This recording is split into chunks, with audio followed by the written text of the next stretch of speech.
Hey everybody, this is Josh, and here we have Game 5 in a best of 5 series. So this one is going to be for all the marbles, Root DdoRo being our purple Protoss down here in the bottom left corner of Xel'Naga Caverns, and FXO tgun, our pink Zerg, once again up in the top right. Xel'Naga Caverns, Blizzard ladder map. It's been out since release day. It is considered to be the most balanced map, at least from what I hear of all the pro players.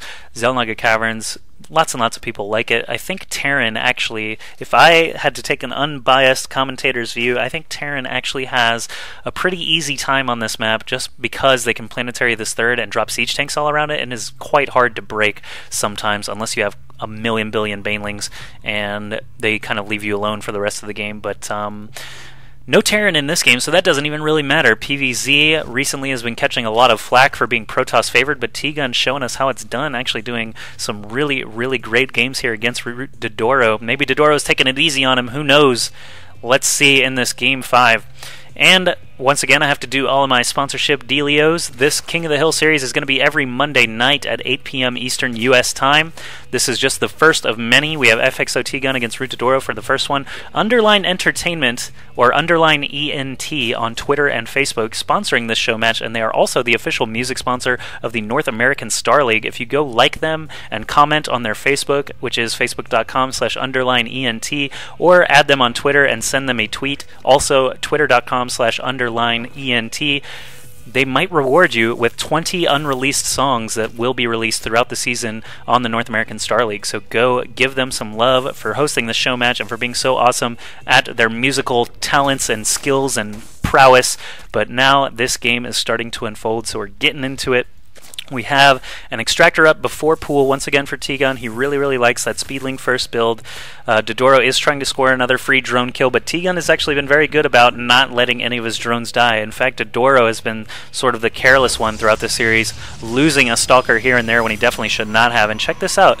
tgun may have altered the building placement on the cybernetics core just by having a drone sitting there.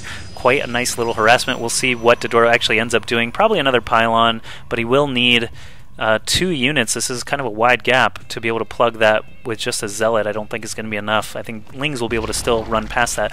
We do have a little bit of an extractor trick going on for tgun. Don't really see that too much these days. I think it was sort of mathematically proven a while ago that it's not really necessary for anything, but those crucial early timings, you never know what a player practices, what they're comfortable with, if they do that every game or not, just because they're familiar with the timings. DdoRo did drop another pylon over here, but like I said, one zealot is not going to be enough. I'm actually going to use the camera tilt here so you can see this huge gap that is still left by that zealot at the ramp.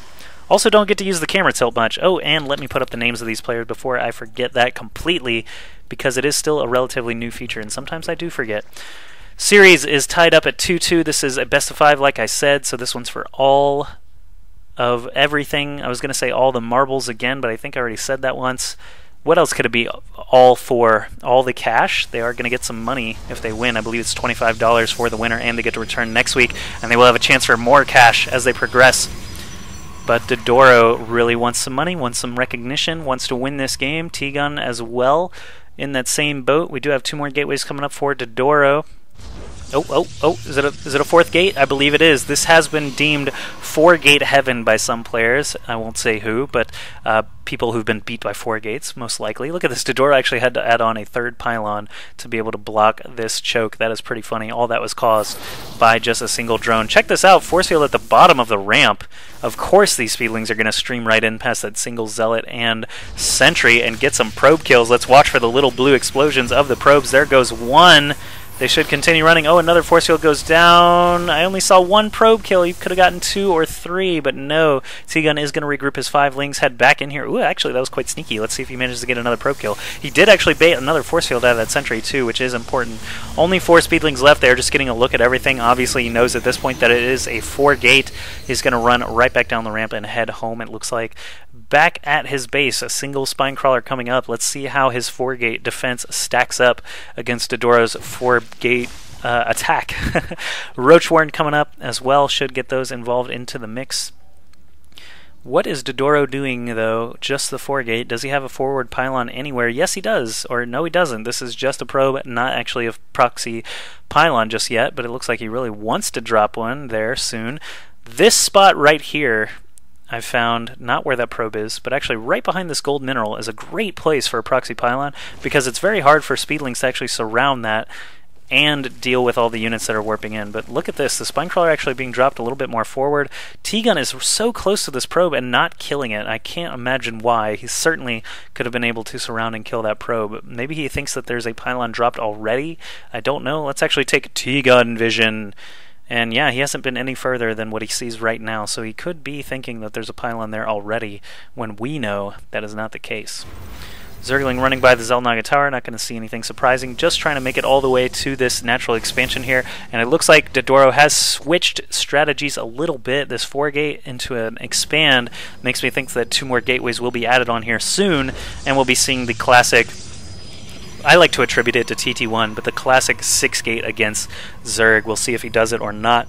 I'm sure TT1 got it from somewhere else as well. But he mowed down so many great Zerg players at MLG Dallas 2010 and eventually took 2nd place at that tournament. But right now, T-Gun has arrived with many, many speedlings, and they are not going to do anything as they are split up quite handily by those force fields. All these roaches attack queued on these sentries, but they can't even get in there to actually attack. All the lings on the backside dying to probes and a zealot. All the roaches in the foreground dying to everything else. That attack could not have been thwarted any harder if DdoRo tried. 67 supply now against 52. 6 roaches being built, but DdoRo, if he does get a forward pylon down somewhere, this should be GG here relatively soon. 5 drones being made right now. A little bit gutsy by T-Gun to think that he's going to be able to withstand this and any future warp-ins, and also a lair being created right now. So these roaches and this spine crawler, are they going to be enough to actually hold off this huge number of gateway units? We have 17 units, Guardian Shield going up, force fields being dropped in the back, keeping those roaches safely away from the sentries. They're going to nuke down this queen quite quickly. The sentries are trying to focus down the roaches. It is slow but steady, and drones being forced off the line. DdoRo looks like he is going to take this one pretty handily, as the supply is now way in his favor, about 30 supply in his favor, only 10 minutes in, and T-Gun drops the GG. That's going to be it for this best of 5 series between Root DdoRo and FXO T-Gun, but don't go anywhere. We will have a nice text interview on Battle.net with Root DdoRo and a word from next week's challenger perhaps, so stick around and we'll get his thoughts on that. Thanks for watching the games though, and I will be back next week, Monday 8 p.m.